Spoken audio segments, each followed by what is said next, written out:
आज हम लोग लाइव डेटाबेस पे हमने कैसे सेव अटेंडेंस का फंक्शन स्टोर प्रोसीजर लिखा है उसको डेमोस्ट्रेट करता हूँ।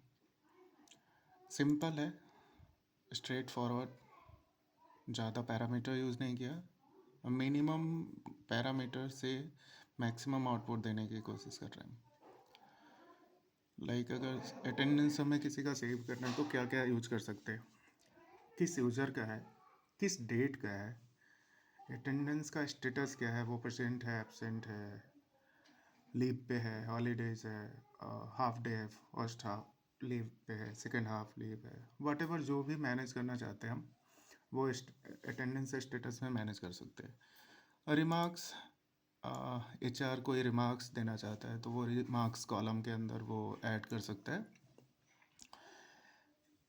लैटिट्यूड और लॉन्गिट्यूड, आज के डेट में जब से ये मोबाइल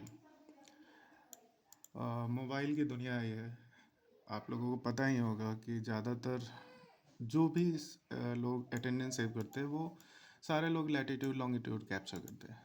तो सेम प्रोसेस है लैटिट्यूड और लॉन्गिट्यूड का कैप्चर करने के लिए। हम पहले तो आपको बैकएंड दिखा रहे हैं, उसके बाद में हमने इसको वेब में इम्प्लीमेंट कैसे किया है, ASP.NET में इम्प्लीमेंट कैसे किया है वो प्रोसेस दिखाते हैं।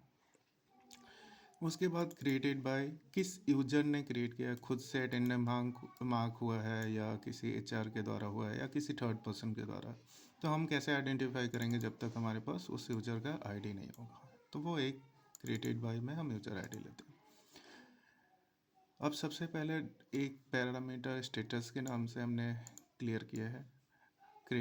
उसके बाद में डेजिग्नेशन, एक्चुअल डेजिग्नेशन उसका क्या है, ब्रांच ID क्या है, ये सारे पैरामीटर हमने यहाँ पे लिया है। और उस पैरामीटर को हमने अपने रजिस्ट्रेशन का जो एक टेबल है हमारा इंटरनल, उस इंटरनल टेबल से डेटा फेच किया है। डेजिग्नेशन उसका ले लिया, क्योंकि यूजर ID हमारे पास और क्रिएटेड बाय आ रहा है तो हम with the help of created by हम उसकी पूरी इन्फॉर्मेशन ले लेते हैं कि किसने किया है, कौन है जो ये पास कर रहा है डेटा, ताकि हम उसके डेजिग्नेशन वाइज फंक्शंस जो क्रिएट कर रखे उसमें जा सके। देखो, हमने दो टाइप का है, एक तो है कि डेजिग्नेशन अगर एडमिन है और HR है तो वो उसका जो राइट्स है वो डिफरेंट है, वो क्या क्या कर सकता है तो वो अपडेट करा सकता है। अगर कोई अटेंडेंस मार्क्ड है NA के रूप में यानी कि नॉट एप्लीकेबल, तो वो डिलीट खुद ऑटोमेटिक होगा, सिस्टम करेगा और नया अटेंडेंस मार्क करेगा, उसके जो लेटेस्ट स्टेटस है वो मार्क कर देगा।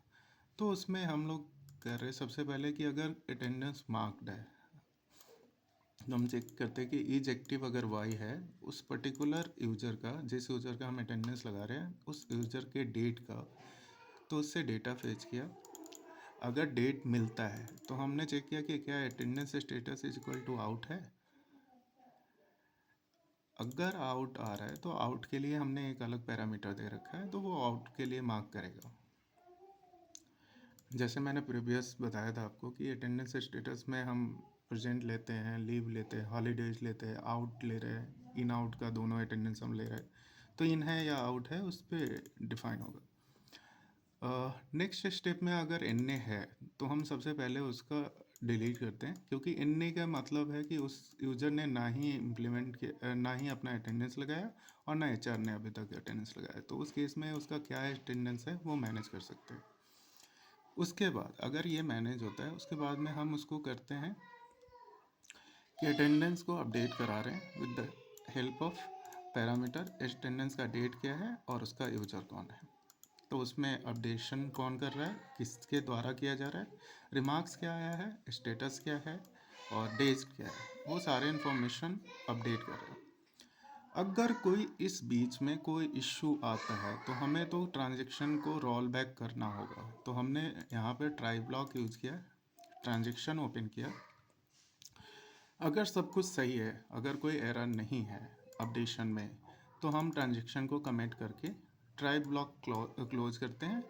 और अगर हमने ट्रांजेक्शन कमिट किया है तो रोल बैक का कोई रोल तो है नहीं, बट आपको समझाने के लिए कि रोल बैक क्या करेगा, अगर कोई एरर आता है तो उस केस में रोल बैक करेगा और एक स्टेटस भेजेगा, जो कि हमने ऑलरेडी ऊपर में दिखाया आपको कि स्टेटस का पैरामीटर है वो। स्टेटस में एक एरर मैसेज, जो अभी एरर मैसेज हमें एसक्यूएल से मिला है, वो पास करेगा और वो रेज करके हम लोग ले लेते हैं बैकएंड पे।